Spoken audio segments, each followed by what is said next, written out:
नमस्कार बच्चों, मैं ममता सिन्हा आपके समक्ष उपस्थित हूँ नवीन संकल्प पाठ्य पुस्तक लेकर। बच्चों आप देख रहे हो और अब हम पाठ 1 अपना भारत का अति संक्षिप्त उत्तर लेकर मैं उपस्थित हूँ, जो आपके परीक्षा में काफ़ी सहयोग देंगे। ठीक है बच्चों, तो अब हम देखें निम्नलिखित प्रश्नों का उत्तर अति संक्षिप्त में लिखें। पाठ 1 अपना भारत आप देख रहे हो, जिसके कवि हैं सोहनलाल द्विवेदी। ठीक है, इसको आप याद रखेंगे। प्रश्न अब देखिए हम लोग क्या है। तो सबसे पहले आप याद रखें कि अति संक्षिप्त में देना, यानी कि छोटा से छोटा प्रश्न का उत्तर मुझे लिखने हैं। तो पहला प्रश्न है, अपना भारत कविता आपकी पुस्तक के कौन से पाठ में है? तो उत्तर में लिखेंगे पाठ 1। दूसरा, आपकी पाठ्य पुस्तक नवीन संकल्प पाठ 1 कविता का शीर्षक लिखेंगे अपना भारत। अपना भारत कविता के कवि कौन हैं? तो सोहनलाल द्विवेदी। कौन सा देश सब देशों से न्यारा है? भारत देश। कौन सी नदियां भारत देश को पवित्र करती हैं? तो लिखेंगे गंगा यमुना। अब आगे बढ़ेंगे बच्चों। सदैव का अर्थ क्या होता है? उत्तर हमेशा। प य से संयुक्ताक्षर से बने शब्द लिखे। प्यारा। कवि ने हिमालय को क्या कहा है? मुकुट। अपना भारत कविता में कवि ने किसे अंतर्यामी कहा है? रामकृष्ण को। भारत के चरण कौन धोता है? समुद्र अर्थात समुद्र।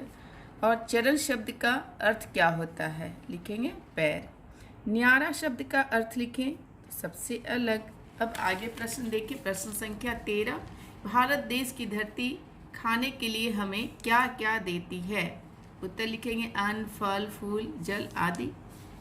हमें स्वयं को सजाने संवारने के लिए भारत भूमि से क्या क्या मिलता है? उत्तर लिखेंगे वेश, कीमती गहने, रत्न, मणि आदि।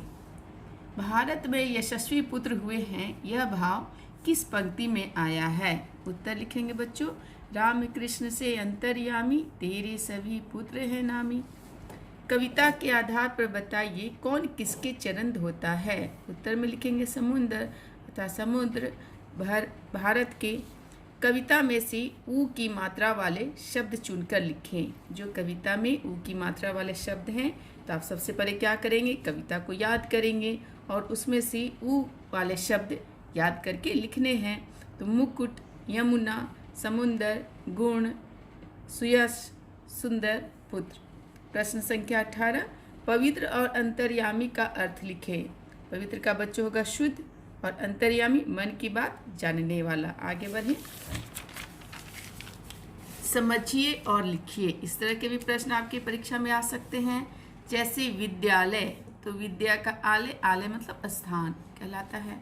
हिमालय, तो आपको बनाना है हिम अर्थात हिम का आलय। ठीक है, हिम मतलब बर्फ होता है और इसको हम विद्या का आलय लिख के उस तरह से हम लिखेंगे हिम का आलय। भोजनालय, भोजन का आलय। पुस्तकालय, पुस्तक का आलय। आगे प्रश्न संख्या 20। रंगीन शब्दों के लिए कविता में जिन शब्दों का प्रयोग हुआ है उन्हें लिखें। अब देखें, पहला उसके सिर पर मोर है, मोर अर्थात मुकुट। ख में देखेंगे भागीरथी और कालिंदी का जल पवित्र है। यहाँ देखो रंगीन शब्द है कौन? तो भागीरथी और कालिंदी अर्थात गंगा और यमुना। भारत के बेटे प्रसिद्ध हैं, प्रसिद्ध अर्थात नामी। हम हमेशा भारत की बड़ाई करते हैं। हमेशा शब्द और बड़ाई, तो इसका आएगा सदैव और सुयश। समुद्र भारत के चरण धोता है, तो समुद्र का समुद्र। ठीक है, अब आगे बढ़ी। कविता की इन पंक्तियों को उदाहरण के अनुसार लिखें। देखिए कैसा है। तो भारत तू है हमको प्यारा, इसको हमें लिखने भारत तू हमको प्यारा है। ख में आप देखेंगे तू है सब देशों में न्यारा, तो इसका लिखेंगे तू सब देशों में न्यारा है। मुकुट हिमालय तेरा सुंदर, तो लिखेंगे हिमालय रूपी मुकुट सुंदर है। तेरे सभी पुत्र हैं नामी, लिखेंगे तेरे सभी पुत्र प्रसिद्ध हैं। सब विधि तेरा सुयश बढ़ाए, सब प्रकार से तेरा सुयश बढ़ाए।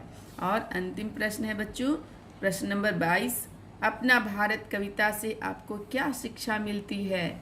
उत्तर में लिखेंगे देश का मान बढ़ाने, है ना, देश का मान बढ़ाने की शिक्षा मिलती है। तो बच्चों आज इतना ही, और फिर अगले वीडियो में उपस्थित होती हूँ इसी तरह के प्रश्न लेकर, पाठ 2 का लेकर उपस्थित होती हूँ। तब तक के लिए बच्चों धन्यवाद।